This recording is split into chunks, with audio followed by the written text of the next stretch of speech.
आए हो वो बेकार में नहीं आए हो। हालेलुया। आपका यहाँ पे आना व्यर्थ में नहीं है। आज जो मैं परमेश्वर के वचन को तैयार करके आपके लिए प्रार्थना पूर्वक लाया था, रास्ते में परमेश्वर की आत्मा मुझसे बात करने लगी और बोला, आशीष जो आप तैयार करके आए हो वो नहीं, परंतु मैं जो आपको देना चाहता हूं वो आप देना शुरू करो। हालेलुया। परमेश्वर की आत्मा को सुनना बड़ा जरूरी है। परमेश्वर की आत्मा को सुनना बड़ा जरूरी है, क्योंकि अगर आत्मा के अनुसार जीवन है तो आत्मा के अनुसार चलो भी, परमेश्वर का वचन कहता है। एक सवाल मैं आपसे पूछना चाहता हूं,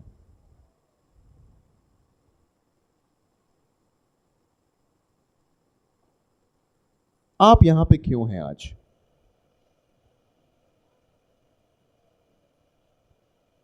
आप और मैं यहां पे क्यों हैं आज? मुझे दिखा परमेश्वर के दास के पास एक डंडा है, तो शायद से ऐसा लगा कि परमेश्वर के दास वो डंडे से दिखा के बोलते हैं कि अगर आप अगले संडे को नहीं आएंगे तो पनिशमेंट मिलेगी। मैं विश्वास करता हूं ऐसा कुछ नहीं है। लेकिन कई बार हमें ये सवाल को पूछना जरूरी है। वचन कहता है कि जहां 2 या 3 यीशु के नाम में उपस्थित हैं वहां यीशु मसीह उपस्थित है। ये मेरी धारणा नहीं, ये मेरा मानना नहीं, ये हकीकत है, क्योंकि परमेश्वर का वचन ये कहता है। और आप और मैं जहां यीशु के नाम में उपस्थित हैं वहां व्यक्तिगत तौर पे यीशु मसीह उपस्थित है। तो आप और मैं जहां बैठे हैं वो परमेश्वर की हुजूरी के बीच में है। और मैं कहता हूं परमेश्वर के वचन के आधार पर, वचन कहता है कि हम जब परमेश्वर पे विश्वास करते हैं, हमारा विश्वास परमेश्वर को मजबूर करता है उस विश्वास के आधार पर काम करने के लिए। अगर आपने बाइबल पढ़ा है, जो मैं विश्वास करता हूं आपने पढ़ा है, आप पढ़ भी रहे हैं, यीशु मसीह ने कई बार लोगों के जीवन में कार्य करते हुए उनसे सवाल बोला कि तुम्हारे विश्वास के अनुसार हो जाने पाए, तुम्हारे विश्वास के अनुसार हो जाने पाए। तो हमारा जहां विश्वास होता है परमेश्वर मजबूर हो जाते हैं वहां पे कार्य करने के लिए। प्रियो, यीशु मसीह आज इस अप्रैल के महीने के पहले हफ्ते में हमारे बीच में उपस्थित है। स्वर्ग का राजा, राजाओं का राजा, प्रभुओं का प्रभु आज हम जैसे लोगों के बीच में उपस्थित है। ये कोई छोटी बात नहीं। अगर ये हकीकत है, इसको कोई सवाल नहीं पूछ सकता, तो उसका दूसरा सवाल यह है, अगर यीशु मसीह यहां उपस्थित हैं, आप और मैं यहां पे क्यों उपस्थित हैं? हमारा यहां पे आने का क्या मकसद है? हम यहां से क्या प्राप्त करके जाना चाहते हैं? अगर आप जानते हैं हमें कहीं पहुंचना हो तो उस लक्ष्य तक पहुंचने के लिए हमें एक तैयारी के साथ निकलने की आवश्यकता होती है। अगर शादी ब्याह के लिए जा रहे हैं, जिनके घर में शादी है, तो वो तो भाई बहुत पहले से तैयारियां शुरू कर देते हैं, राइट? अगर कहीं पहुंचना है, किसी लक्ष्य तक पहुंचना है, उस लक्ष्य तक पहुंचने के लिए एक तैयारी की आवश्यकता हो। मेरे प्रियो, मैं यहां पर जिस तैयारी की बात कर रहा हूं वो शारीरिक तैयारी नहीं, वो आत्मिक तैयारी के विषय में बात कर रहा हूं। आज अगर हम यहां पे उपस्थित हैं, क्योंकि परमेश्वर का वचन कहता है हम एक आत्मिक प्राणी हैं, तो हम आत्मिक रूप से किस तैयारी के साथ परमेश्वर की हुजूरी में आए हैं? हालेलुया। अगर कोई भी किसी जगह ऐसे ही पहुंच जाता है, मैं कहता हूं उसको कुछ मानसिक दिक्कत है। मैं आशा करता हूं आप में से ऐसा कोई नहीं है कि सुबह सुबह उठे, अपने आप कहीं जाके पहुंच गए और पूछते हैं मैं यहां पे कैसे पहुंच गया। ऐसा कोई भी नहीं है। हमें जहां पहुंचना है उस पहुंचने के लिए हम तैयारी के साथ वहां पे तैयार होकर उस जगह पे पहुंचते हैं। परमेश्वर के भवन या परमेश्वर की उपस्थिति में भी अगर हम आते हैं प्रियो, एक तैयारी के साथ आने की आवश्यकता है, और वो तैयारी शारीरिक नहीं, वो तैयारी आत्मिक है। अगर आत्मिक तैयारी ना हो तो आत्मिक प्रशिक्षण, आत्मिक भोजन, आत्मिक सामर्थ्य भी हम स्वीकार नहीं कर पाएंगे। परमेश्वर का वचन कहता है आत्मा ही वो आधार है जो हमें सामर्थ्य देता है परमेश्वर के अनुसार जीने के लिए। Hallelujah, hallelujah. इसलिए मैं फिर से आपसे पूछता हूं, आप यहां पे क्यों हैं? याद रखना, अगर हम ध्यान ना दें, अगर हम ध्यान ना दें, हम सही समय में गलत जगह पहुंच सकते हैं, या उसका उल्टा, हम गलत समय पे सही जगह पहुंच सकते हैं। मैं फिर से बोलूं, हम सही समय पे गलत जगह पहुंच सकते हैं, या गलत समय पे सही जगह पहुंच सकते हैं। इन दोनों परिस्थितियों में हमारा ही नुकसान है। अगर सही समय पे नहीं पहुंचे, जो होना चाहिए वो नहीं होगा। अगर सही समय पे गलत जगह पहुंच गए, जो होना चाहिए था वो कभी नहीं होगा। अब इसी आधार को अपने जीवन में आज के समय में लगा के देखें। आत्मिक रीति से जो होना चाहिए एक तैयारी के साथ, अगर वो आपके और मेरे जीवन में ना हो, मेरे प्रियो, आपका और मेरा यहां पे आना बेकार है। इसलिए मैं वो सवाल फिर से आपसे दोहरा के पूछता हूं, हम यहां पे क्यों आए हैं? जॉन पाइपर एक बहुत बड़े थियोलॉजियन हैं, एक बिब्लिकल स्कॉलर हैं, जिन्होंने बाइबल के आधार पर बहुत किताबें लिखी हैं, मसीह कलीसिया के विश्वास के आधार पर तैयार करने के लिए बहुत प्रयोजन के सेवकाई की है। उन्होंने अपने सेवकाई के आधार पर एक गवाही लिखी थी, और वो ये है, परमेश्वर का वचन जो हम लगातार पढ़ते हैं, परमेश्वर का वचन एक पापी को वो नहीं देता जो पापी चाहता है। मैं फिर से बोल दूं, परमेश्वर का वचन एक पापी को वो नहीं देता जो पापी चाहता है। एक पापी क्या चाहता है? आशीष चाहता है, चंगाई चाहता है, खुशियां चाहता है, सामर्थ चाहता है, पैसा चाहता है, इस संसार में अच्छा जीवन चाहता है। कौन नहीं चाहता? एक पल के लिए मैं बोलूं, शायद से हम भी वही चाहते हैं, कुछ हद तक हमारे साथ भी वो हो जाए। एक पापी मनुष्य के इस पाप भरे संसार में जीवन का संघर्ष क्या है कि इसका संसारिक जीवन सुखदायी होने पाए। परमेश्वर का वचन एक पापी मनुष्य को वो नहीं देता जो पापी चाहता है, परंतु परमेश्वर का वचन एक पापी को वो देता है जो पापी को जरूरत है। हालेलुया। परमेश्वर का वचन एक पापी को वो देता है जो एक पापी को जरूरत है। एक पापी को क्या जरूरत है? पापी को जरूरत है पापों की क्षमा, पापों से छुटकारा, एक मेल मिलाप परमेश्वर के साथ, एक नया जीवन, एक नई आशा, एक नया उमंग, एक नया भविष्य, ताकि जैसे हम पहले जीवन को जीते आए थे, अब वैसे जीवन को ना जिए, परंतु जैसे परमेश्वर ने हमें एक नया जीवन दिया है, उसकी महिमा को प्रकट करने पाए। Hallelujah, hallelujah. मैं फिर से बोलता हूं, एक परमेश्वर का वचन एक पापी को वो नहीं देता जो पापी चाहता है, लेकिन परमेश्वर का वचन एक पापी को वो देता है जो पापी को जरूरत है। आमीन, आमीन। परमेश्वर का वचन में परमेश्वर के दास पतरस जब परमेश्वर के संपर्क में आए, परमेश्वर की महिमा को देखी, उसने एक बात बोली यीशु मसीह के सामने, हे यीशु, मुझसे दूर हो, मैं पापी हूं। हम जब परमेश्वर की उपस्थिति में आते हैं, हमें अपने पाप का एहसास होता है कि हम पापी ही हैं। परमेश्वर का वचन कहता है कि हम जब पापी ही थे, यीशु आपके लिए, मेरे लिए क्रूस पर मरा। आमीन, आमीन।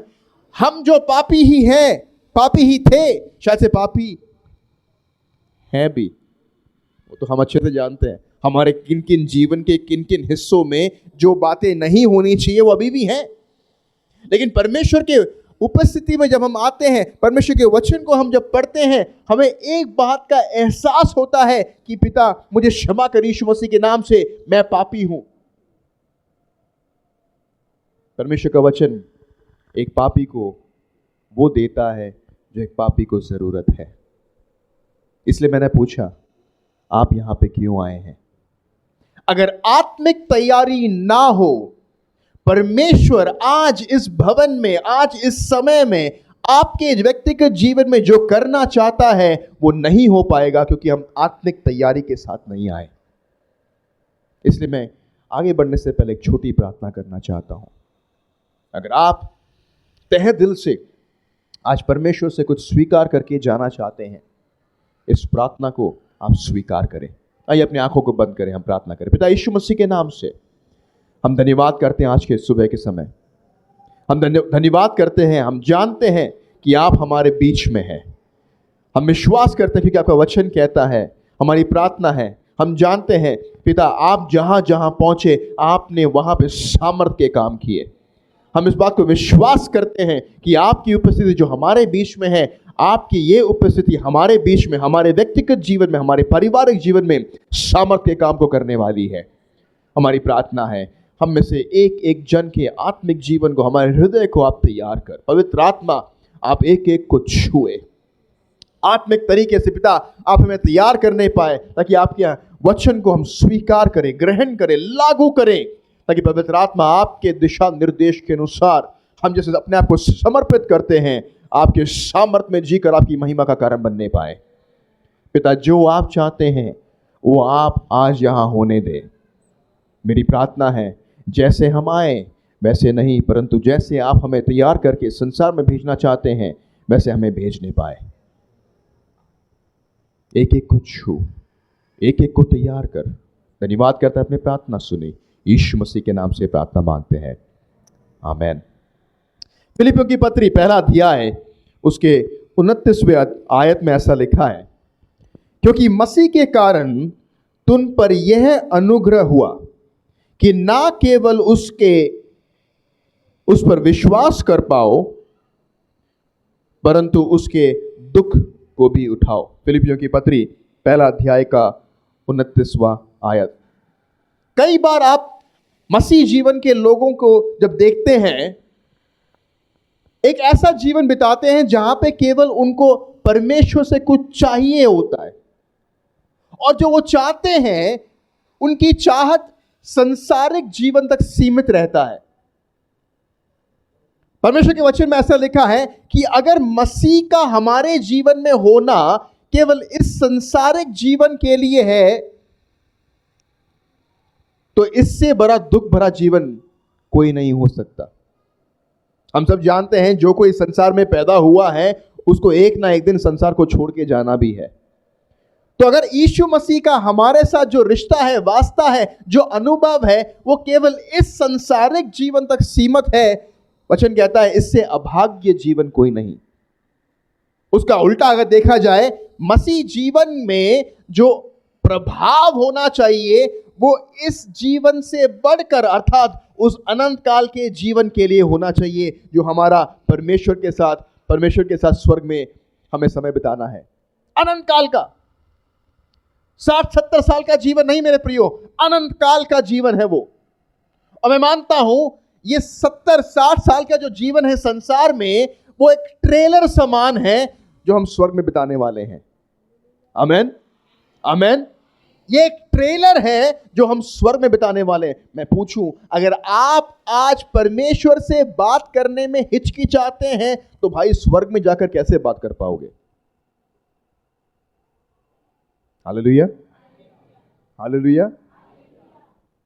कुछ समझ में आ रहा है? अगर हम प्रार्थना नहीं कर पा रहे, प्रार्थना का मतलब हम परमेश्वर से वार्तालाप कर रहे हैं, बात कर रहे हैं, अगर हम यहां पे जो ट्रेलर है परमेश्वर से बात नहीं कर पा रहे, तो स्वर्ग में जाके क्या करेंगे? अगर हम यहां पे परमेश्वर की आराधना नहीं कर पा रहे, तो मेरे प्रियो हम स्वर्ग में जाकर क्या कर पाएंगे? क्योंकि स्वर्ग में जाकर हमें करना ही क्या है? परमेश्वर की आराधना। कई लोगों को लगता है परमेश्वर की आराधना करना कलीसिया के अंदर 2 गीत गाना है। नहीं, कलीसिया के अंदर जो 2 गीत गाते हैं वो आराधना को दर्शाता है, दिखाता है, लेकिन आराधना की भावना पूरे हफ्ते दर चलती है। कहां पे? जहां पे भी आप हैं। आराधना एक ऐसी तैयारी है कि हम किसी भी परिस्थिति में कहीं पे भी क्यों ना हो, हम परमेश्वर की आराधना करेंगे। Hallelujah, hallelujah.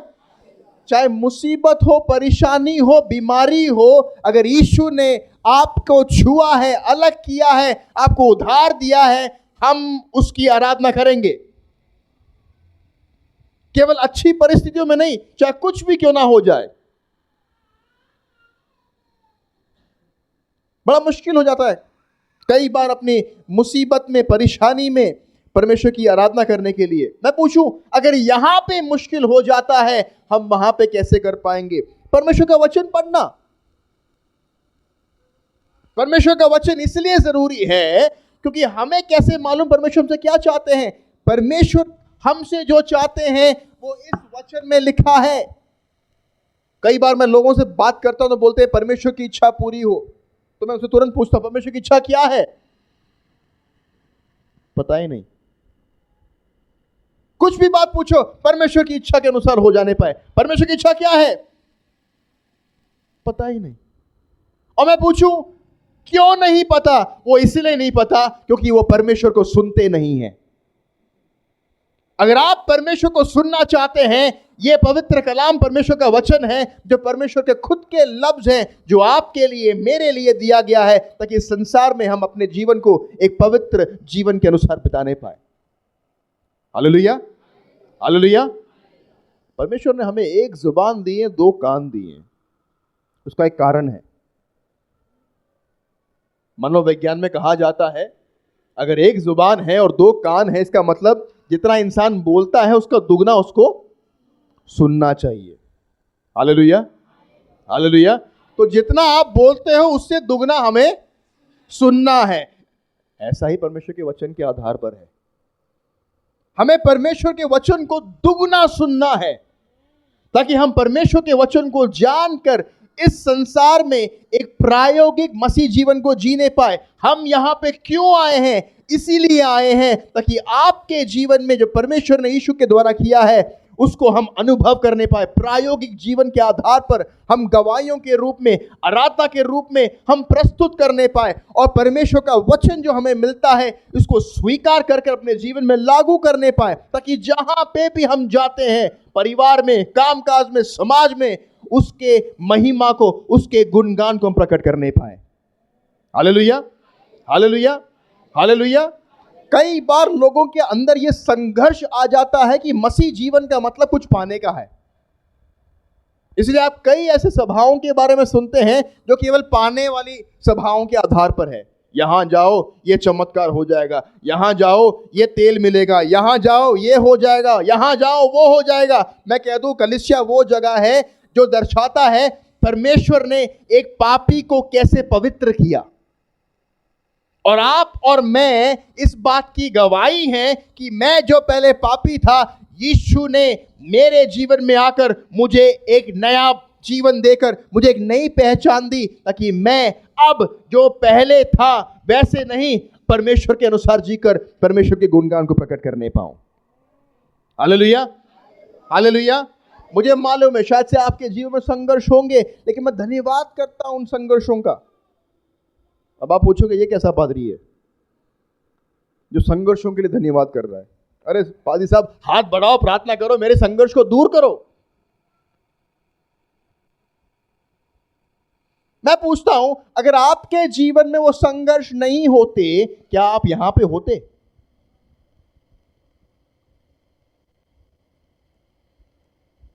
हालेलुया। इसीलिए मैं परमेश्वर धन्यवाद करता हूं आपके संघर्ष के लिए कि परमेश्वर ने उस संघर्ष को इस्तेमाल किया आपके और मेरे जीवन में कि हम परमेश्वर की उपस्थिति में आने पाए, उसके सामर्थ्य को अनुभव करने पाए। मैं कह दूं परमेश्वर के वचन के आधार पर जितना आपका संघर्ष है उससे दुगना उसका आपके ऊपर अभिषेक है। समझ में नहीं आया? फिर से बोलूं, जितना आपका और मेरा संघर्ष है उससे दुगना उसका हमारे ऊपर अभिषेक है। इसलिए वचन में लिखा है मेरा अनुग्रह तेरे लिए काफी है। आमीन। कि जिस किसी ने भी उस पर विश्वास किया वो उसके दुख भी उठा ले। मसीह जीवन साधारण जीवन नहीं, मसीह जीवन ग्राहक का जीवन नहीं कि जब मुझे कुछ चाहिए तब मैं कलीसिया जाऊंगा। मसीह जीवन एक प्रेम का जीवन है और प्रेम का जीवन ऐसा बताता है कि जब मैंने और आपने परमेश्वर के उस प्रेम को, यूहन्ना 3:16, उसको अनुभव किया कि हम जब पाप में ही थे, परमेश्वर ने हमसे ऐसा प्रेम किया कि उसने अपना एकलौता पुत्र आपके लिए, मेरे लिए, संसार के सब लोगों के लिए दे दिया कि जो कोई इसमें विश्वास करे वो नाश ना हो परंतु अनंतकाल का जीवन पाने पाए। जिस किसी ने भी इस प्रेम को अनुभव किया वो भी परमेश्वर को प्रेम करना शुरू करता है। मेरे प्रियो, मसीह जीवन एक प्रेम का जीवन है।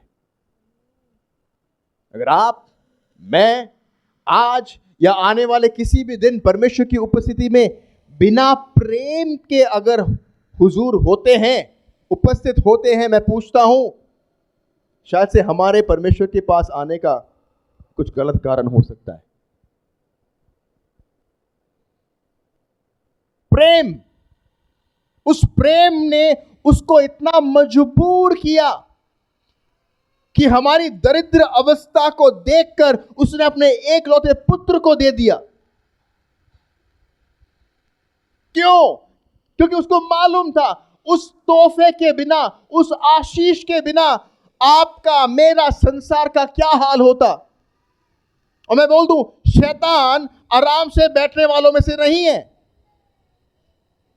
उसको आप एक उंगली दो वो हाथ पकड़ेगा, उसको आप हाथ दो वो पूरा इंसान को जकड़ लेगा। और पाप ने हमारे जीवन में यही हाल कर रखा था कि पाप के कारण श्राप में मनुष्य जाति शैतान के उस दबाव में दबी हुई थी। कितना भी कोई कोशिश कर ले उसे निकल नहीं पाएगा। और परमेश्वर को मालूम था परमेश्वर के अलावा इससे कोई किसी को नहीं छोड़ा सकता। इसीलिए उसने आपके लिए, मेरे लिए 2000 साल पहले अपने प्रिय पुत्र यीशु को दिया। Hallelujah, hallelujah. मैं बोलता हूं गर्व की बात है, कोई साधारण बात नहीं है। गर्व की बात है कि संसार के परमेश्वर ने आपसे और मुझसे इतना प्रेम किया कि उसने अपने सबसे बहुमूल्य पुत्र को आपके और मेरे लिए यूं बलिदान कर दिया। आप सोचते होंगे कौन मुझसे प्यार करता है? मैं बोल दूं, एक है, उसका नाम यहोवा परमेश्वर है। हालेलुया।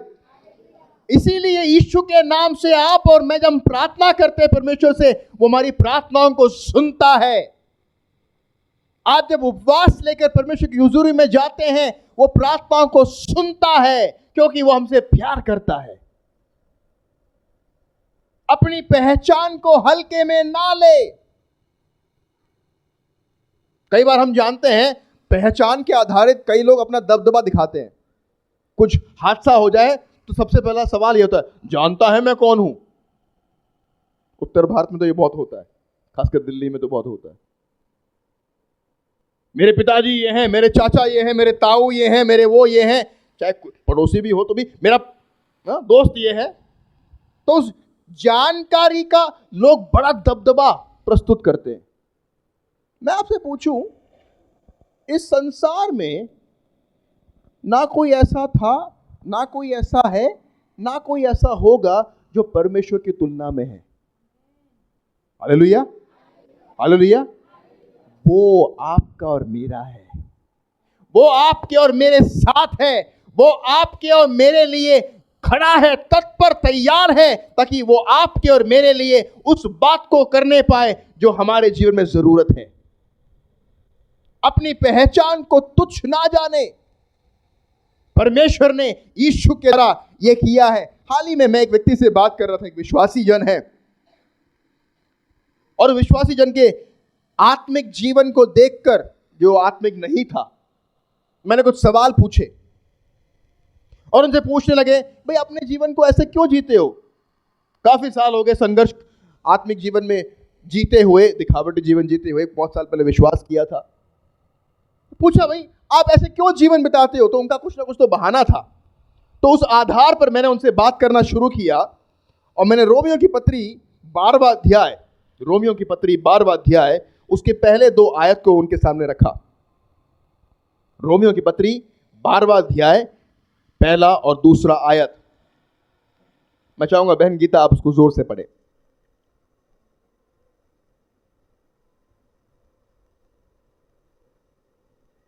रोमियो की पत्री 12वां अध्याय, पहला और दूसरा आयत। हम्म, हम्म। बहन बहन बहन, आप इसमें बहनों भी डाल दो, क्योंकि कई बार ऐसा लगता है ना कि भाइयों को बोला गया तो भाई ही सुनेंगे, तो हम बहनों को भी सुनना है, राइट? तो पढ़िए, इसीलिए और भाइयों, हाँ, परमेश्वर का दास पौलुस रोम की कलीसिया को खत लिखकर उनसे विनती कर रहा है, एक आग्रह प्रस्तुत कर रहा है। यह ऑप्शन नहीं है, यह चुनाव नहीं है, यह जरूरी है मसीह जीवन के लिए। क्या है? सुनिए। हाँ हाँ, अपने शरीर को, पढ़िए, जीवित और पवित्र और परमेश्वर को भावता हुआ, अर्थात प्रसन्न किया जाने वाला एक बलिदान के रूप में चढ़ाओ। ये तीन बातें,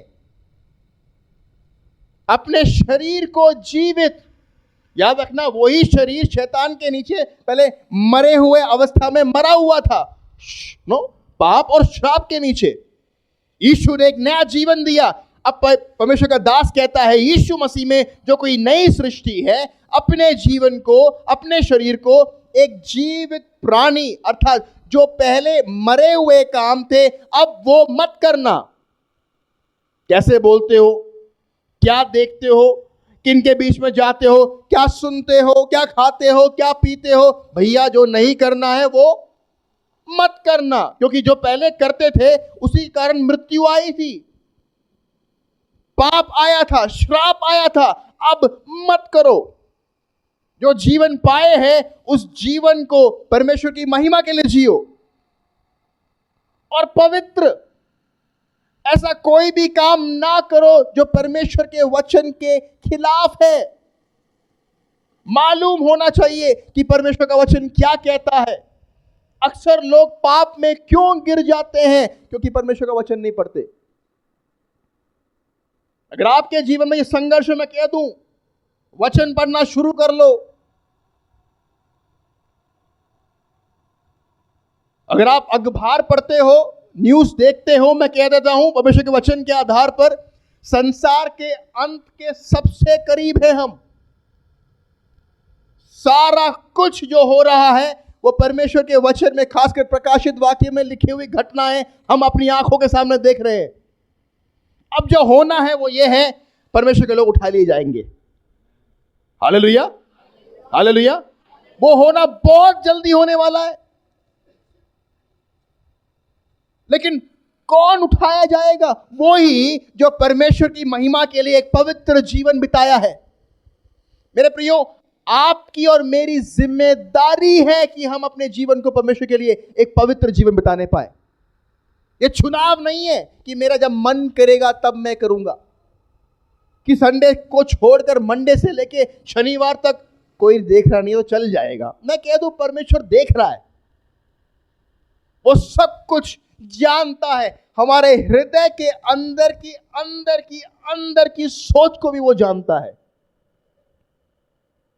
इसलिए मैंने शुरुआत में कहा, हम जब परमेश्वर के वचन को पढ़ते हैं हमें इस बात का एहसास होता है कि हम पापी हैं। पढ़ो, एहसास होने दो, क्योंकि जब एहसास होगा तभी हम अंगीकार करेंगे। आमेन, आमेन। समस्या क्या है? लोगों को पता ही नहीं इनके जीवन में पाप क्या है। जो हो रहा है होते रहने दो। ये वही बात होगी कि लोग बीमार हैं और यही नहीं मालूम बीमारी क्या है। भाई, बीमारी पता करनी है तो भाई डॉक्टर के पास जाना पड़ेगा, और वो डॉक्टर पहले टेस्ट को बताएगा, और टेस्ट होने के बाद जांच पड़ताल करने के बाद बताएगा कि भैया आपको ये बीमारी है।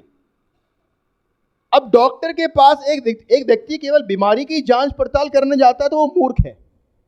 क्यों? भाई, डॉक्टर के पास बीमारी पता करने के लिए थोड़ा ना जा रहे हैं। डॉक्टर के पास बीमारी का इलाज पता करने के लिए जा रहे हैं कि भाई कौन सी दवाई खाएं जिससे हम ठीक हो जाए।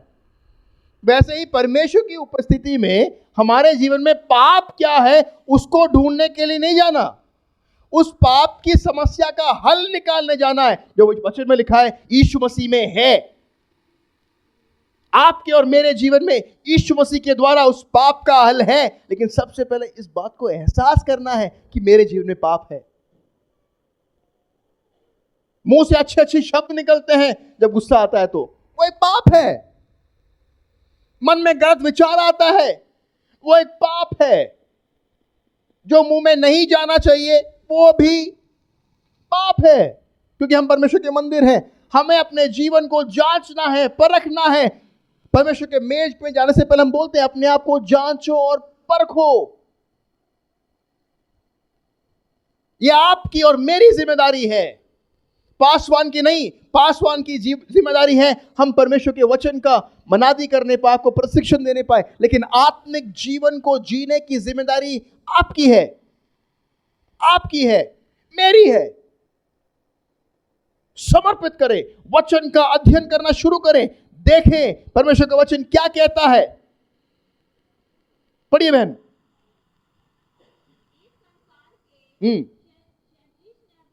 इस संसार के सदृश ना बनो।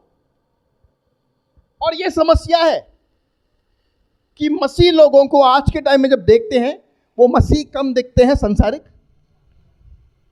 हालेलुया, सही कह रहा हूं? मानते हैं? मानते हैं? यह दोगला जीवन है। कलीसिया में आकर कुछ टाइम ये करना और घर जाकर कामकाज में जहां भी हम रहते हैं वो करना, यह दोगला जीवन है। मैं कह दूं, दोगले लोग स्वर्ग नहीं पहुंचेंगे। अगर मसीह जीवन में आया है, जीवन बदला है, तो वो बदला हुआ जीवन बाहर भी दिखेगा। Hallelujah, hallelujah, hallelujah. घर के अंदर जब समस्या होती है पति पत्नी के बीच में, जो पहले करते थे अब नहीं कर सकते। क्यों? क्योंकि वो चाल संसारिक था, संसार की गतिविधि है। लेकिन जो मसीह में है वो नई सृष्टि है, हम ऐसा नहीं कर सकते।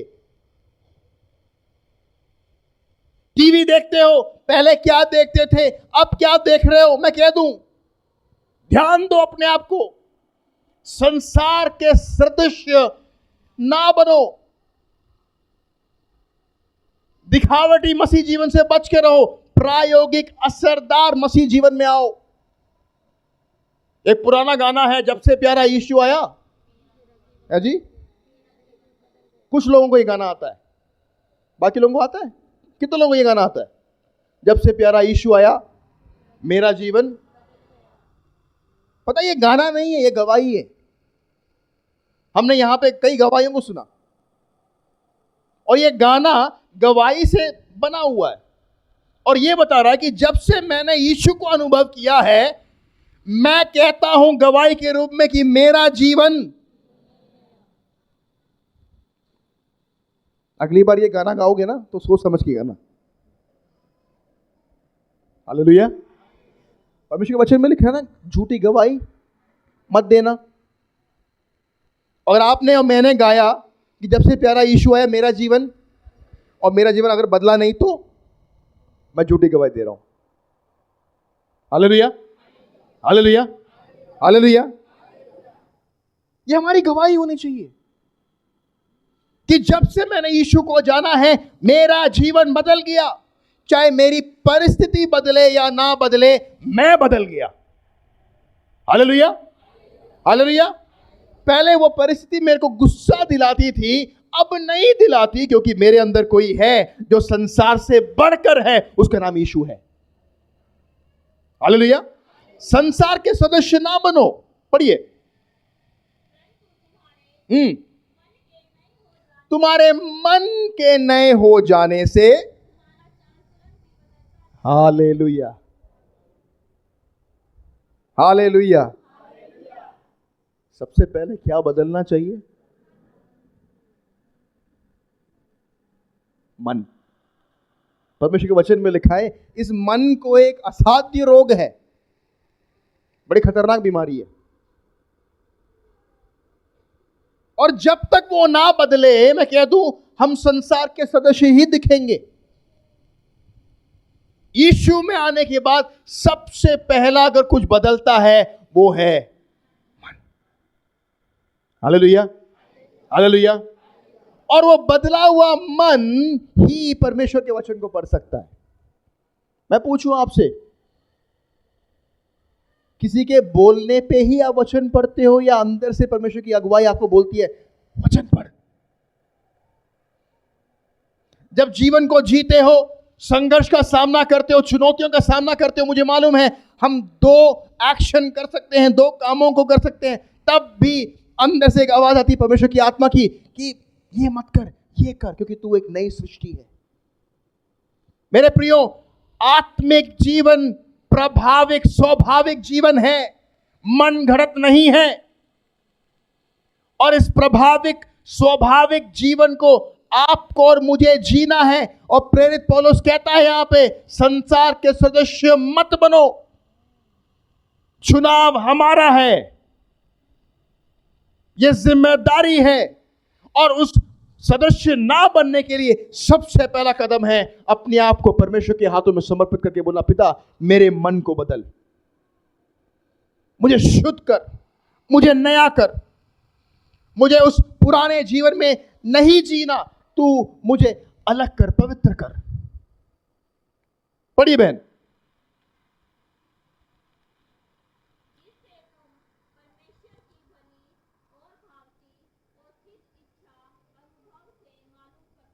वाह, मुझे आशा है कि आपको बहन की आवाज पहुंची है।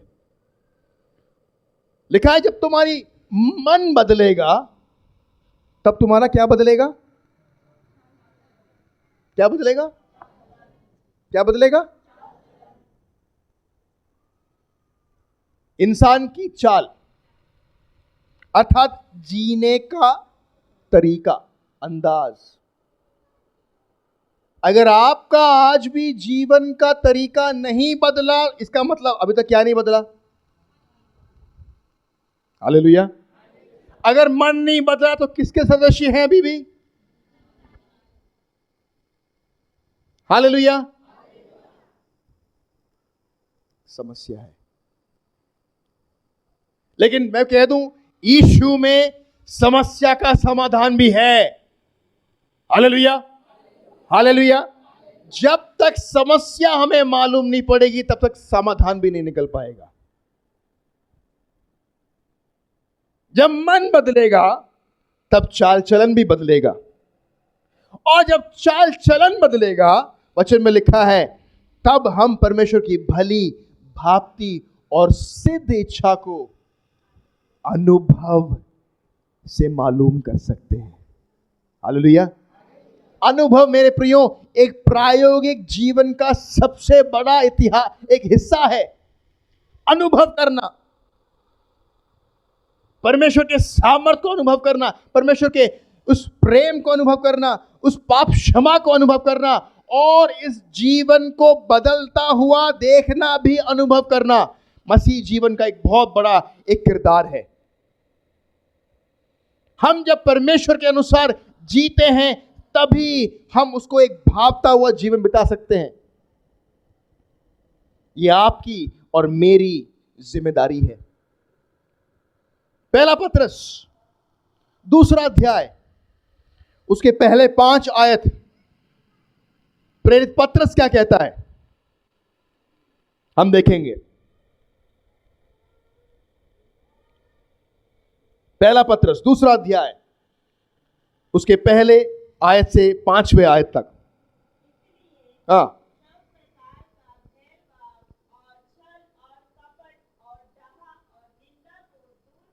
एक मिनट।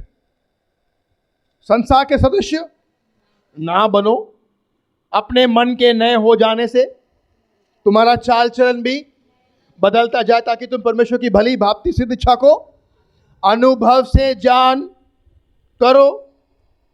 इसीलिए हम सब प्रकार के बैर भाव, सब प्रकार के, कुछ भी नहीं होना चाहिए हमारे जीवन में जो नहीं होना चाहिए। बैर, भाव, छल, कपट और डाह और बदनामी को दूर करें। यह परमेश्वर का दास कलीसिया को कहता है, आपकी और मेरी जिम्मेदारी है, जिस बात को दूर रखना है उसको दूर रखना शुरू कर दो। हालेलुया। जिन बातों को दूर रखना है उनको दूर रखना शुरू कर दो।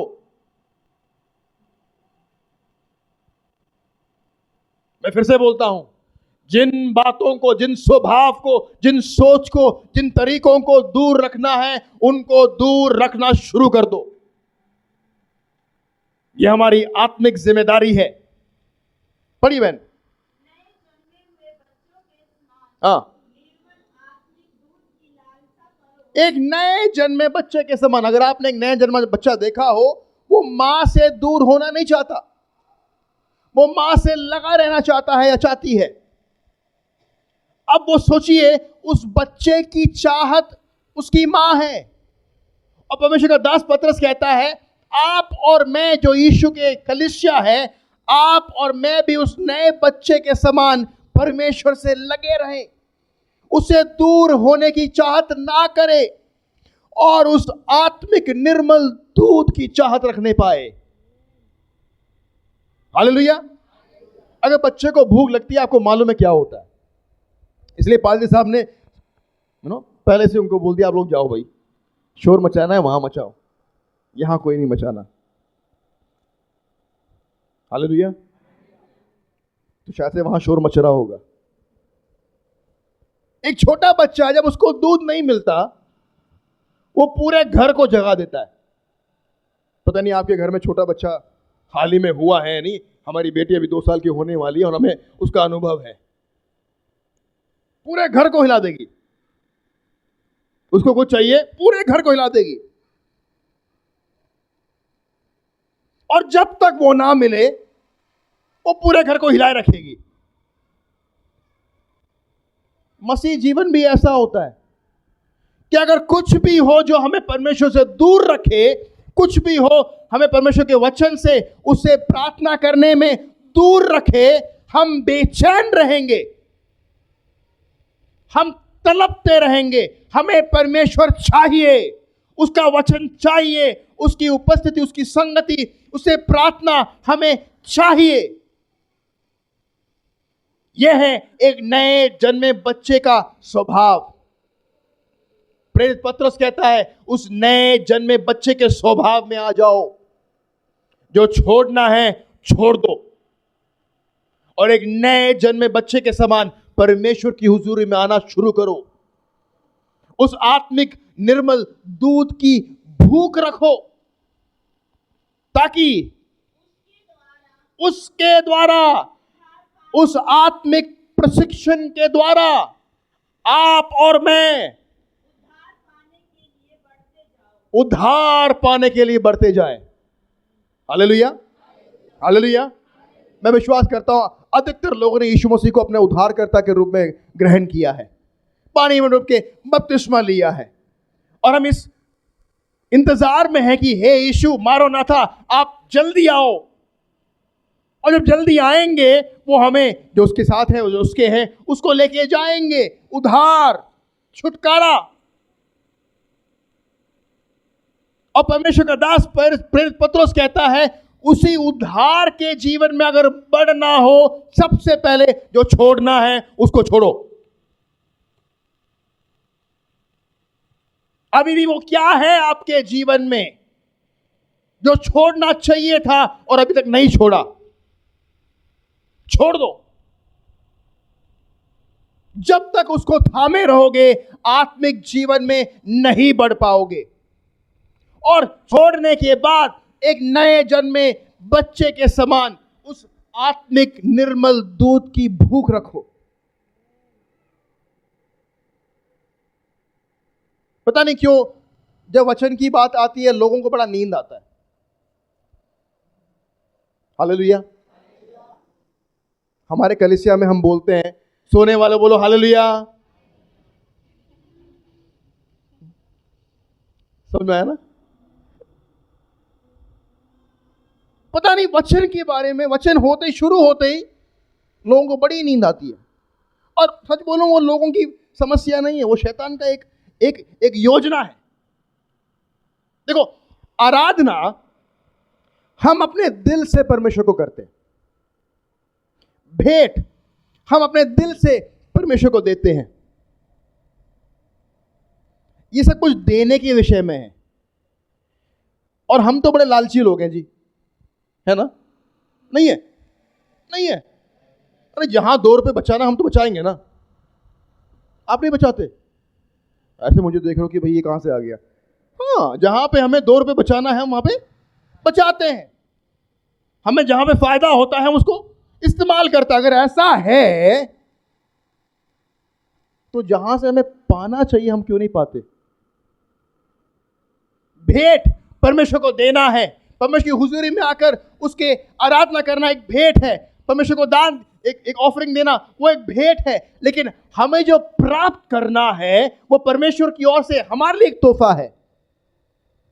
हम क्यों नहीं उसको स्वीकार करते? जब परमेश्वर बात करते हैं, हमें बड़ी नींद आती है।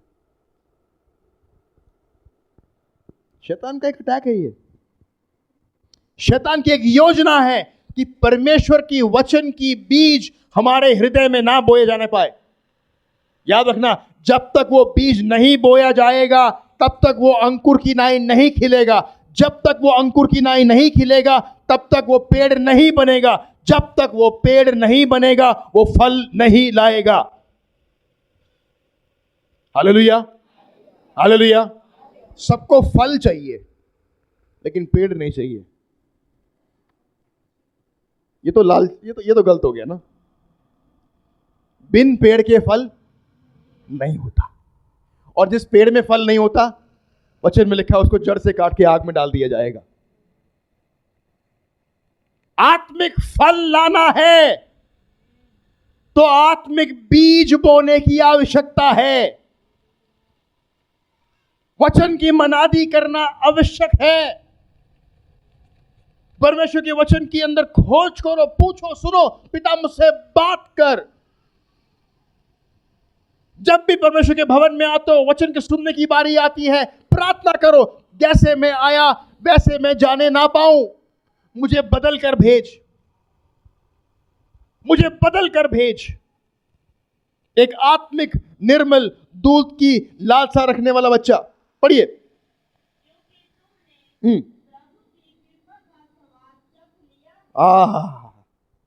क्योंकि तुमने परमेश्वर के कृपा का स्वाद चख लिया है। कितने लोगों ने रसगुल्ला चखा है? कितने लोगों ने जलेबी चखी है? और उसमें रबड़ी भी मिल जाए तो वाह वाह वाह, स्वाद ही अलग हो जाता है ना। कितने लोगों ने अपने जीवन में परमेश्वर के उस अनुग्रह के, उस छुटकारे के स्वाद को चखा है? Hallelujah, hallelujah, hallelujah. ये कोई छोटी मोटी बात नहीं है, बहुत बड़ी बात है। क्योंकि एक बार स्वाद लग जाए, वो मुंह से उतरता नहीं है। सही कह रहा हूं? कभी बोर नहीं होंगे। वैसे ही परमेश्वर के उपस्थिति में आने वाला कभी भी परमेश्वर से बोर नहीं हो सकता। उसका स्वाद ही ऐसा है। Hallelujah, hallelujah. जब से प्यारा यीशु आया, मेरा जीवन बदल गया। मैं परमेश्वर की हुजूरी में आना चाहता हूं। इसलिए नहीं परमेश्वर के दास ने बोला आओ, मुझे आना है, क्योंकि मैंने उसको चख कर जाना है। यहोवा भला है।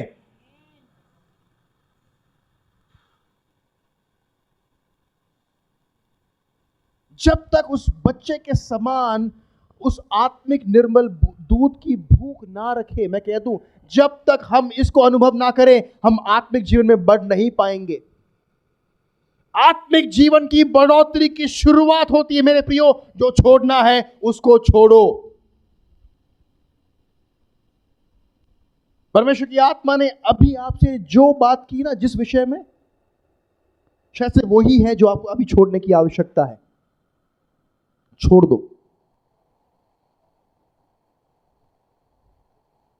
कैसे जी पाओगे? आओ परमेश्वर की उपस्थिति में, वचन पढ़ो, सामर्थ पाओ, उद्धार में बढ़ते चले जाओ, और तब हम परमेश्वर के उस कृपा के अनुग्रह को हम चख पाएंगे। पढ़िए बहन 4 और 5।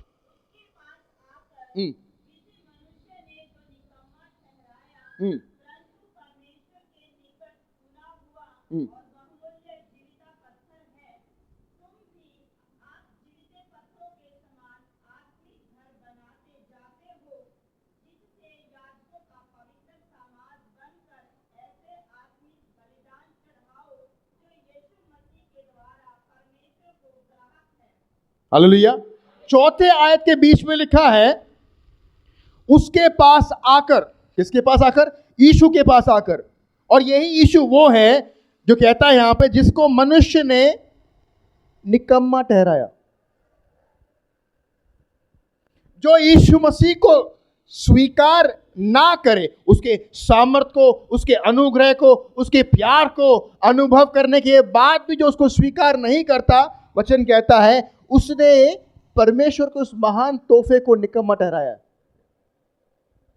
अर्थात हमारे जीवन में परमेश्वर के उस प्रेम को अनुभव करने के बाद अगर अभी भी हमें जो छोड़ना चाहिए, अगर नहीं छोड़ते हैं, मेरे प्रिय, वचन कहता है आपने और मैंने परमेश्वर को, यीशु को निकम्मा ठहराया है। अगर यीशु हमारे जीवन में आए हैं तो कुछ ना कुछ तो बदल के जाएगा ही। Hallelujah, hallelujah.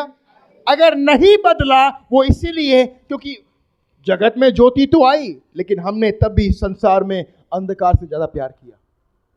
यूहन्ना 3:18 18-19 वही है। चुके। तो क्या आपने परमेश्वर के उस अनुग्रह को चखा है? क्या आप हकीकत में कह सकते हैं आप उस उद्धार के जीवन में आए हैं?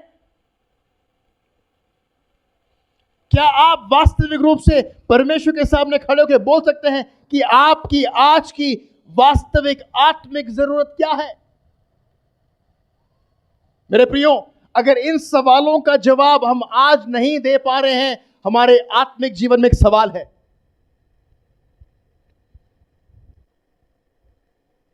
क्या हमने परमेश्वर के अनुग्रह को चखा है? इसलिए हम गवाहियां देते हैं।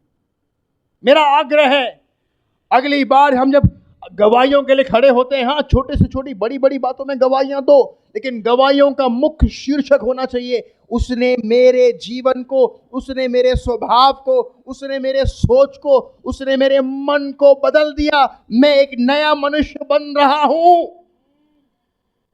और यह इस बात की गवाही है कि मैं स्वर्ग के लिए तैयार किया जा रहा हूं। Hallelujah, hallelujah. परमेश्वर का आग्रह यह है, आपकी और मेरी गवाही परमेश्वर के राज्य की महिमा के लिए, उसके नाम की महिमा के लिए हो जाने पाए।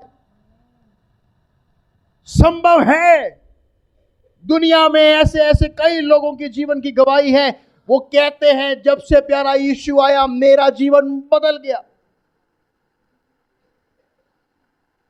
मत्ती रचित सुसमाचार के 11वें अध्याय में हम नहीं जाएंगे, समय मिलेगा जरूर घर जाके पढ़िएगा।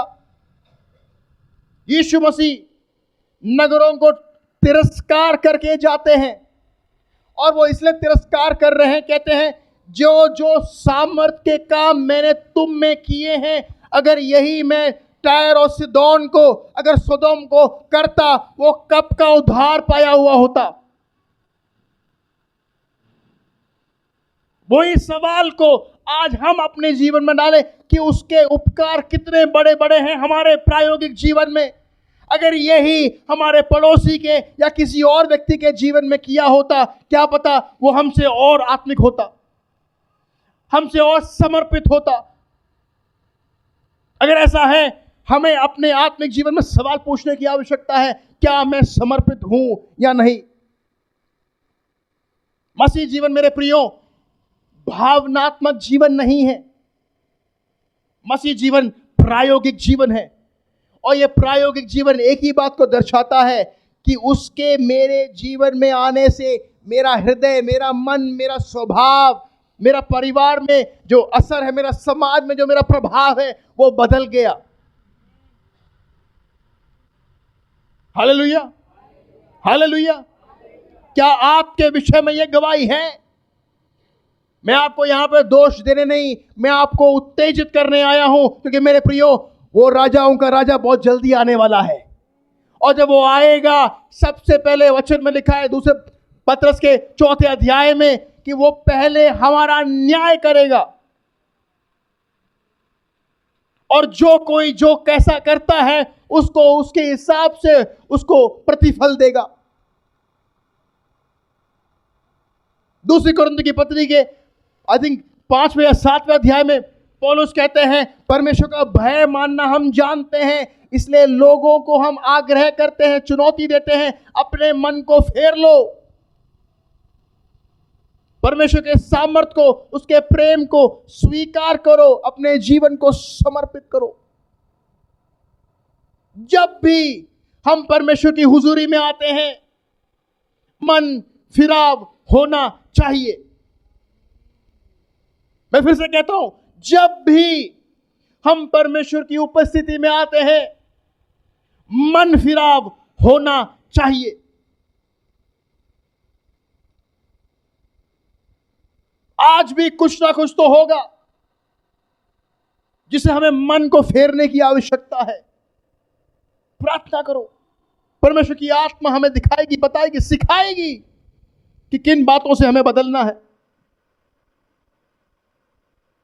मन फिराव,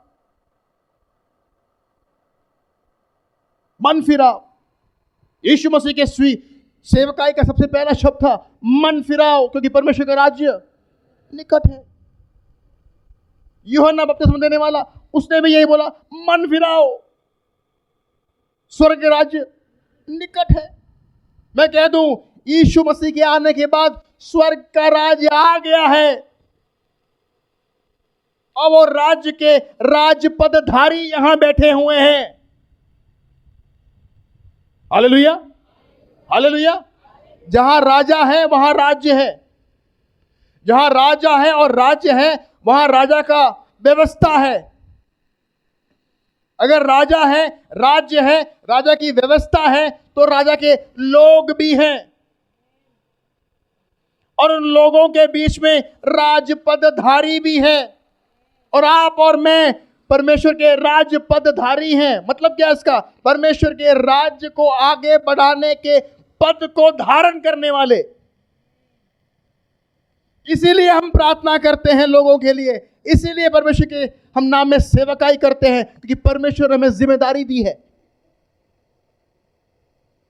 आप कोई छोटे मोटे लोग नहीं हैं, आप परमेश्वर के नजर में बहुत बड़े अधिकारी हैं। अगर यहां से कोई अधिकारी जाए, हमें मालूम है कि बहुत बड़ी प्रोटोकॉल जाती है, पता नहीं कितने पुलिस की गाड़ियों का काफिला होगा। मैं कह दूं, अगर हम परमेश्वर के राज्य पदधारी हैं, आपके और मेरे आगे और पीछे सेनाओं का एक बहुत बड़ा झुंड स्वर्गदूत का, वो हमारे आगे और पीछे जाता है परमेश्वर के राज्य के काम को अंजाम देने के लिए। हल्के में मत ले अपने पहचान को। इसलिए यीशु ने कहा, जो कुछ तुम मेरे नाम से मांगोगे वो किया जाएगा।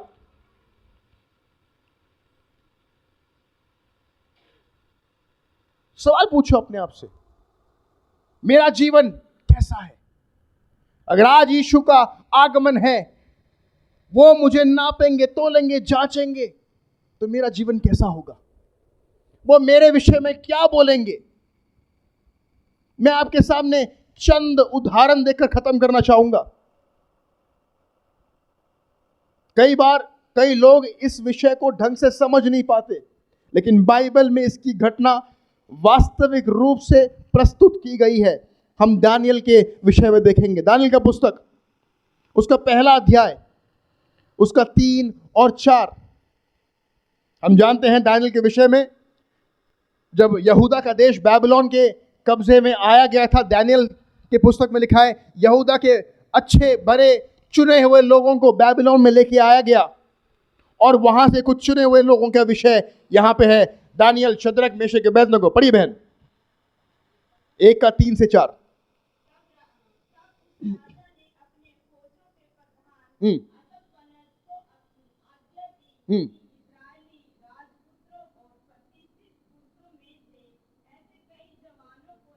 हम्म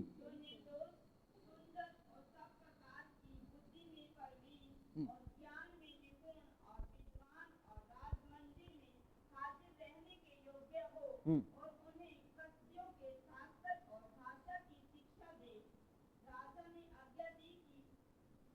चाहते काफी है ना। आप हम सबको इसके विषय मालूम है। दानियल के साथ कई नौजवान बेबीलोन में लेके आए गए थे और खासकर हमें मालूम है 4 नाम: दानियल, शद्रक, मेशक, अबेदनगो। लेकिन हमें ये नहीं मालूम, कई लोगों को ये नहीं मालूम उनको किस परिस्थिति से गुजरना पड़ा। 7 पढ़िए।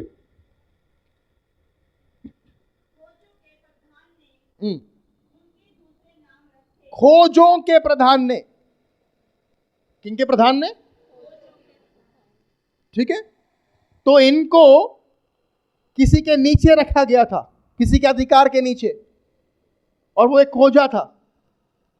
ओके, अब हम जाएंगे यशायाह का पुस्तक, उसका 39। इसाया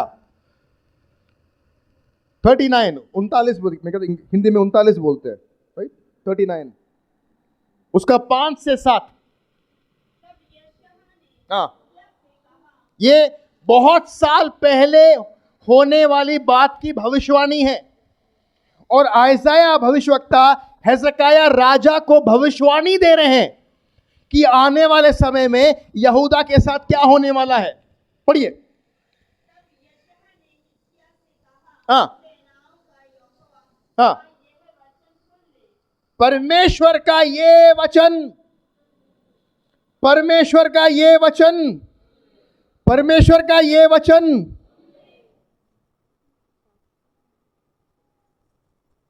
हर इतवार को, हर मीटिंग में परमेश्वर के कोई भी दास जो आते हैं, आपके पासवान जो बोलते हैं, अपने आवाज को उठा उठा कर, चीख चीख कर, चिल्ला चिल्ला कर जो बोलते हैं, वो अपनी आवाज नहीं, वो परमेश्वर का वचन है। और परमेश्वर का वचन जो परमेश्वर खुद दे रहे हैं यशायाह से, वो कहते हैं ये परमेश्वर का वचन जो तेरे पास आ रहा है उसको तू सुन ले, स्वीकार कर ले। क्या है? पढ़िए। ऐसे दिन आने वाले हैं, हाँ हाँ, वो सब उठा के बेबीलोन में लेके जाएगा। और वो हम दानियल के पुस्तक में देखते हैं हो रहा है। लेकिन मेरा पॉइंट यहां पे वो नहीं है। आगे पढ़िए। हाँ, ध्यान सुनेगा। जो पुत्र, हाँ हाँ हाँ, सुना सुना आपने? तेरे वंश में से जो पुत्र उत्पन्न होंगे उनको बंधुआई में लेके जाया जाएगा और वे खोजे बनकर, वो केवल साधारण दास नहीं थे, उनको खोजा बनाया गया था।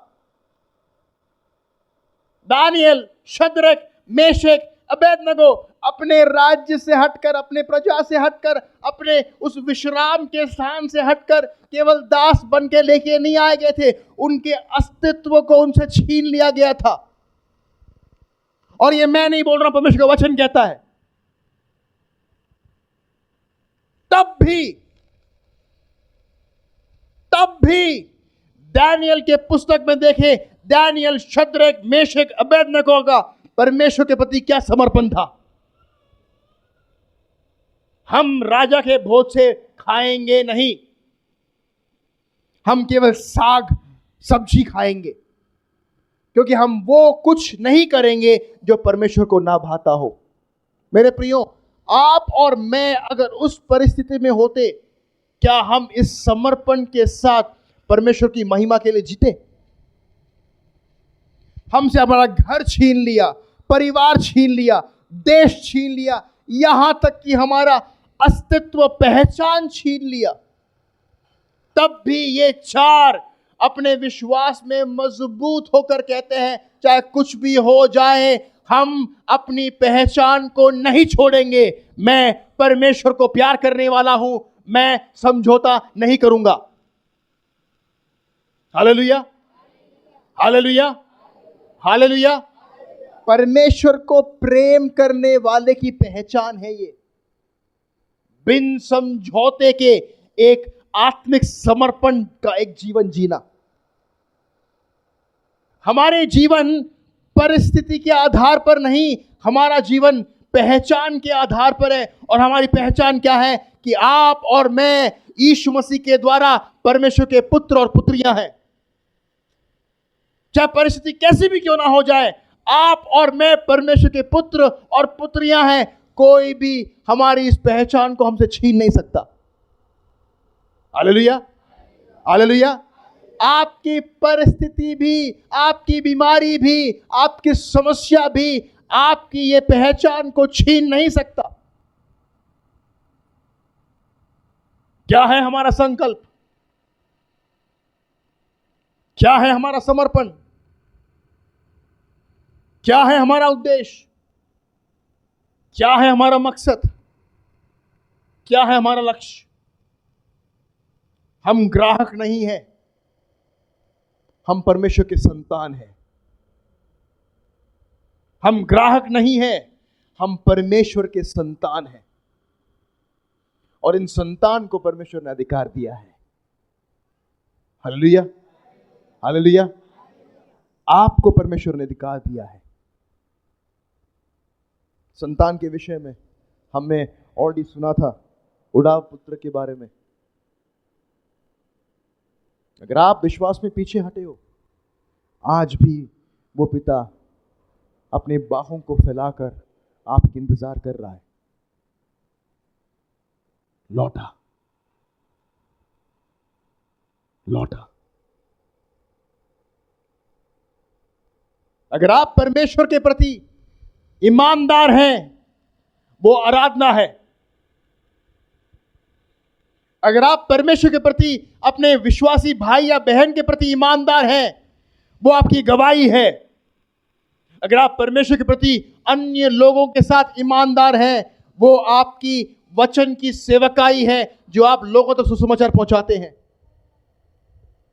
शद्रक, मेशक, अबेदनगो ने यही काम किया। वो परमेश्वर के प्रति ईमानदार थे।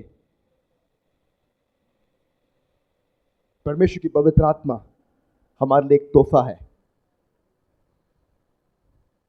रोमी की पत्री पहला अध्याय, 12वां अध्याय, पहला आयत हमने जो पढ़ा है, वो फिर से मैं दोहराना चाहूंगा। परमेश्वर का दास पौलुस कहता है, मैं तुमसे विनती करता हूं, अपने देह को, अपने आप को परमेश्वर को एक भापता हुआ बलिदान के रूप में चढ़ाओ। अपने जीवन को समर्पित करो। समझौते के जीवन को जीना बंद करो। आपकी गवाही क्या है? आपकी आराधना क्या है? आपकी प्रार्थना कैसी है? और आपको लगता है अगर आपका जीवन परमेश्वर से बहुत दूर है, परमेश्वर के वचन में एक बहुत सामर्थ्यशाली कहानी है, घटना है, कहानी नहीं, घटना है, एक सामरी स्त्री के विषय में। वो दिन के समय में, धूप में, गर्मी में पानी लेने गई। अगर आपको उस क्षेत्र के विषय मालूम है, दिन दहाड़े कोई बाहर नहीं जाता, बड़ी गर्मी होती है। अगर जाना हो सुबह सुबह जाओ या शाम जाओ। वो बिल्कुल दिन के बीच में गई। क्यों अकेले गई? क्योंकि उसको मालूम है उसकी गवाही सही नहीं है, लोग उसके बारे में क्या कुछ नहीं कहते होंगे, इसलिए मैं जाऊंगी तो अकेले जाऊंगी। और जब वहां पहुंची इस कुएं के सामने, वो देखती है कोई बैठा हुआ है उसके लिए, वहां पे इंतजार कर रहा है। उसका नाम यीशु है। वो लोगों से छुप छुप के रहती है, लेकिन यहां पे कोई उसको ढूंढ ढूंढ के आता है। उसने बात नहीं की, लेकिन उसने बोला, हे स्त्री, मुझे थोड़ा पानी दे। तो यहूदी होकर मुझसे पानी मांगता है? यीशु ने कहा, अगर तू जानती तेरे कौन पानी मांग रहा है, तो उल्टा उससे पानी मांगेगी, जीवन का जल मांगेगी। हम जानते हैं उस पूरी कहानी का शीर्षक क्या है। यीशु के साथ वार्तालाप कर रही है परमेश्वर। यीशु वचन को खोलकर समझा रहे हैं। अंत में उसको समझ में आता है कि ये जिस मसीहा का हम इंतजार कर रहे हैं वो यही है। अंत में क्या लिखा है? वो अपने पानी के घड़े को वहीं छोड़कर नगर में भागी भागी जा रही है। अब सोचना, जो स्त्री, जो व्यक्ति लोगों से कट कर जी रही थी, अब वही लोगों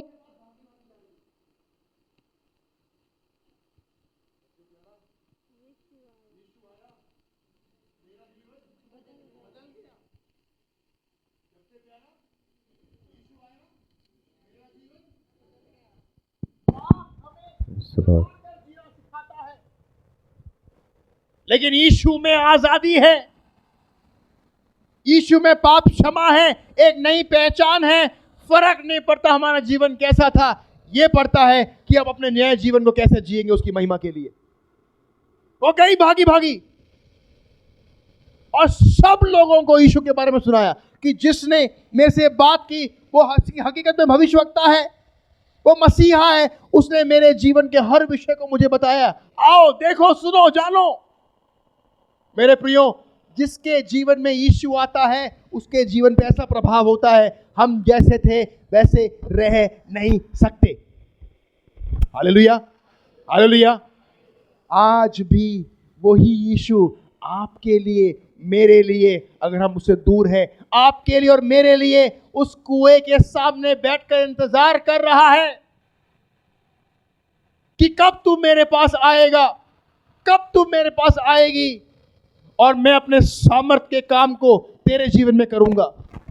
मैं अपने प्रेम को तेरे ऊपर उंडेलूंगा, तेरे को नया बनाऊंगा, ताकि तू आज तक जैसा जीता आया है, आई है, वैसे नहीं, जैसे मैंने चाहा है, अब से तू ऐसा जीना शुरू कर। हालेलुया। यीशु में छुटकारा है। गाना बंद करो, जीना शुरू करो। Hallelujah, hallelujah. परमेश्वर में, यीशु में वो छुटकारा है, सामर्थ है। हमें वो स्वीकार करना है, समर्पित करना है, लागू करना है। आए दिन हम बाइबल के अंदर लिखी हर एक घटना को हालेलुया, हालेलुया। एक छोटा उदाहरण देता हूं। सेवकाई तो बहुत हमने की है, लोगों के जीवन में बहुत सेवकाइयां की है। अभी हाल ही में मैं जब पुंडरी गया था, वहां पे कुछ साल के बाद एक परिवार आया और बोला, पादरी साहब ये बच्चा आपका है। ये कैसे हो गया? कहते आप बहुत साल पहले जब आए थे, हमारे परिवार के ऊपर आपने प्रार्थना की और परमेश्वर ने हमें ये बेटा